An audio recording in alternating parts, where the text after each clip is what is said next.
Thank you. Vote ചെയ്തവരോടും ഇഷ്ടപ്പെട്ടവരോടും വെറുത്തവരോടും എല്ലാവരോടും big thanks. കാരണം എല്ലാവരും കൂടിയും സപ്പോർട്ട് ചെയ്തു, പോസിറ്റീവും നെഗറ്റീവും. ഞാൻ പലരെയും കണ്ടന്റ് ആക്കിയിട്ടുള്ള ഒരാളാണ്. അപ്പോൾ ഞാൻ പലരുടെയും കണ്ടന്റ് ആകുമ്പോൾ എനിക്ക് ഭയങ്കര സന്തോഷമാണ്. എനിക്ക് ഇത്രയും അവർക്ക് കൊടുക്കാൻ പറ്റും, അത് കൊടുക്കാൻ പറ്റും. ഈ സായി കൃഷ്ണനായിട്ടാണ് തിരിച്ചു വന്നത്. അപ്പോൾ സിനിമയുടെ റിവ്യൂ അതുപോലെ തന്നെ വിമർശനങ്ങൾ ചെയ്യുമ്പോൾ സോഷ്യൽ മീഡിയ ഞാൻ റിയാലിറ്റി എന്നുള്ളത് ആദ്യം പറയുന്ന ഒരാളാണ്. പക്ഷേ എൻ്റെ പേഴ്സണൽ ലൈഫിലേക്ക് ഈ അതെന്ന് പറയുന്ന ആ സാധനം മാറിയിട്ട് അത് റിയാലിറ്റിനും ബാധിക്കാൻ തുടങ്ങി. ഈ സീക്രട്ട് ഏജന്റ് റിയൽ ലൈഫിൽ വന്നു തുടങ്ങി.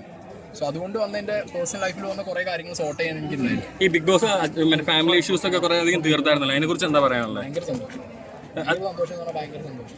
ഔട്ടാന് ശേഷം അച്ഛൻ വിളിച്ചിരുന്നോ? കാര്യങ്ങളൊക്കെ പറഞ്ഞു.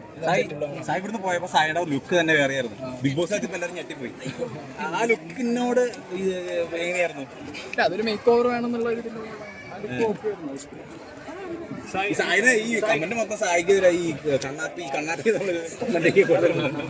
അപ്പൊ അതൊക്കെ ഫണ്ണായിട്ട് തന്നെയാണ് എടുക്കുന്നത്. പിന്നെ അതിലൊക്കെ എന്താ ഉള്ളത്? ഇന്ന് വേറെ നാളെ വേറെ സോഷ്യൽ മീഡിയ നമുക്ക് അറിയുന്ന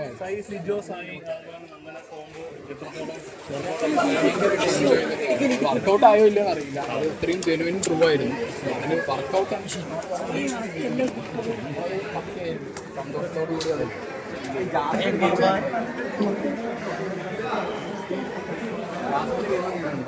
ജാസ്മിൻ്റെയോ എല്ലാവരും നന്നായിട്ട് ചെയ്യുന്നുണ്ട്. ജാസ്മിൻ മാത്രം എല്ലാവരും നന്നായിട്ട് ഗെയിം കളിക്കുന്നുണ്ട്. എല്ലാം ഹ്യൂമൻ ബീങ്, എല്ലാം മനുഷ്യന്മാരാണ്. അതിനകത്ത് പോയിരുന്നാലേ അത് എക്സ്പീരിയൻസ് ചെയ്യാൻ പറ്റും. ജിൻഡോ കൊള്ളാം, എല്ലാവരും കൊള്ളാം. അതിനകത്ത് മോശക്കാരില്ല. ജാസ്മിൻ പറഞ്ഞത് ഞാൻ കേട്ടിട്ടില്ല. ഞാൻ മെല്ലെ വിടട്ടെ, ഹോസ്പിറ്റലിൽ എത്തണം.